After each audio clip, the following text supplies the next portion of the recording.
প্রত্যেকটা ঘরে ঘরে শিব পূজার প্রচলন হবে। তো আমিও শিব পূজা করি, ওটাই কি আছে শিব পূজা করি। আমাদের রাজ্যের প্রত্যেকটা ঘরে ঘরে শিব পূজার প্রচলন হবে।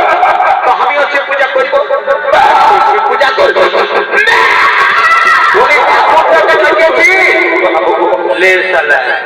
শিব পূজা করলে ঠাকুরের দরকারে ছুটে যায়। কবর শিব পূজা করে ছুটে যাই। আইসিনালে বলছে কি, শুন শোনা ভাই আমার, বলছে কি তুই ঠাকুরের ঘরটা দেখেছিস? আরে একদম দেখেছি। শুনে নে, যত লোক যাবো, হ্যাঁ চট করে ঠাকুরটাকে ডাকে নিয়েছে করে ঘর চলে যাবো। ঠিকই বলেছিস, যত ডাকে যাবো ঠাকুরের ঘর।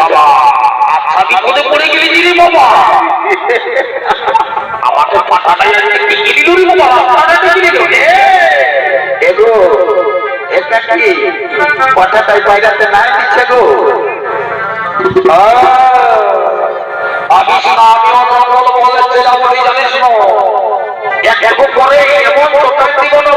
আমার হাতে চলে আসবে জানিস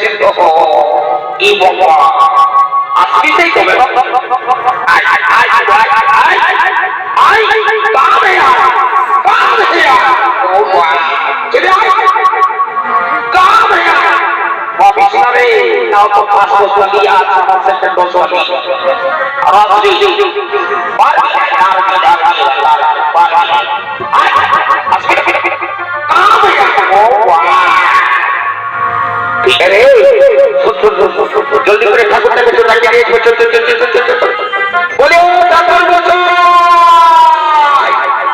এইদিকে ভাঙ জলদি করে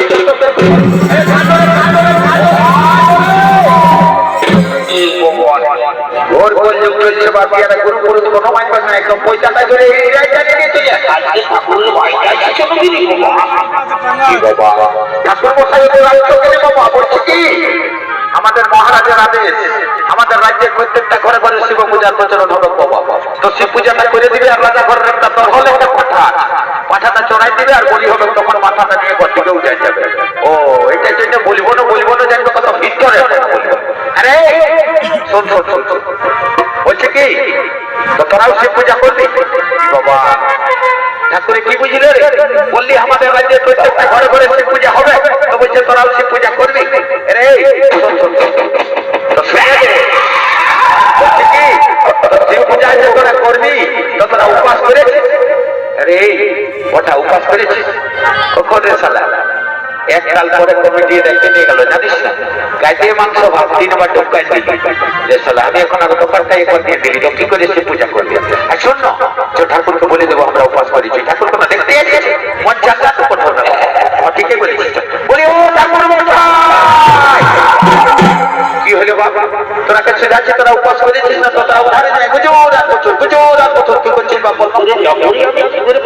ঠাকুর মশাই আমি 3 বার 4 বারই না চামড়া গুলো পড়েছে তো তাই বলছে কি ঠাকুর মশাই আমি একদম সকাল নির্জলা উপাস আছি, কিচ্ছু খাই নাই বাবা। বাবা তোরাকে দেখলেই বুঝাচ্ছে তোরা কিছু খাইছ নাই সেটা দেখ বাপিটা তোদের সরস্বতী পূজা নয় যে কোন দিকে বাইরে আইলো না বাইরে আইলো আর ঢুকাই এটা শিব পূজা বলে শিব পূজা করলে সংসারের মঙ্গল হয় লেখাপড়া ভালো হয় আর বিশেষ করে কি হয় জানিস না কি হয় ঠাকুর মশাই বলো না বাবা শিব পূজা করলে ভালো লেখা একটা বহু ছাড়া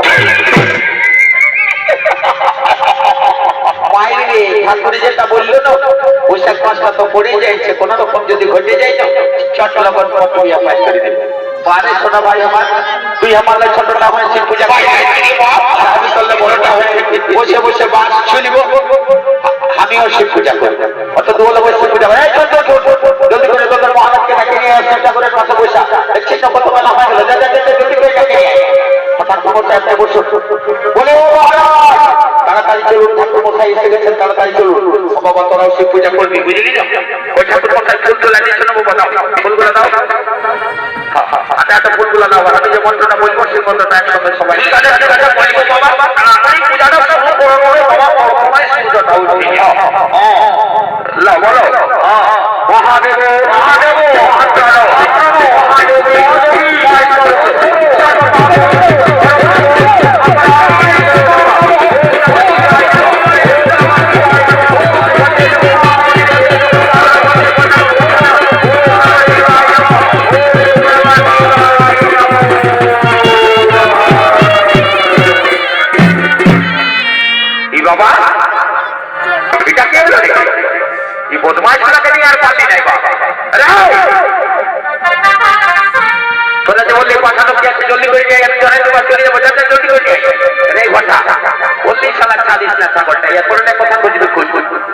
আরে চিন্তা করিস না তো ছাগলটাকে ডাকলে চলে আসে ছাগলটাই আমাকে ভালো করে চিনে ছাগলটাই তোকে চিনে কোথাও বলা একে দেখো অত ছাগলের রকমের দেখাচ্ছে তোর শালা ছাগল রকম দেখতে পাচ্ছ এই যে এটা দেখছিস না এটা মেড ইন জাপান ভারতের কোথাও কমে নেই এসি আছে ঠান্ডার দিনে গরম আর গরমের দিনে ঠান্ডা লাগে অত সব সোনার নাইকে ভাই তুই ছাগলটা নিয়ে আয় আমার ঠাকুরে তোমার বাচ্চা পাঠার মাথা কথা যাচ্ছে জলদি করে যাই আর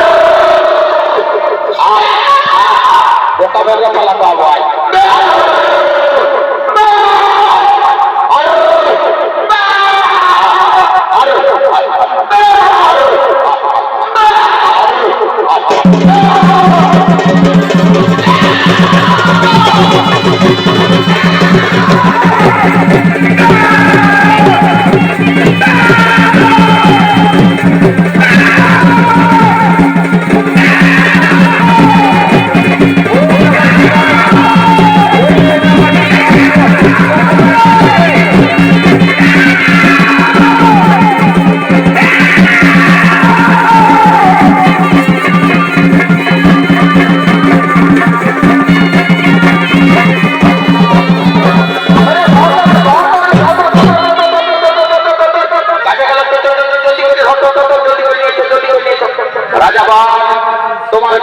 তোমার রাজ্যের প্রতিটি ঘরে ঘরে শিব পূজা প্রচলন করে দিলাম এরপর আমরা শিব ঠাকুরকে নিয়ে যাবো কৈলাস পর্বতে না না ব্রহ্মদেব যার জন্য এত সংখ্যান্ত সে কাণ্ড এখনো বাকি রয়ে গেল আবার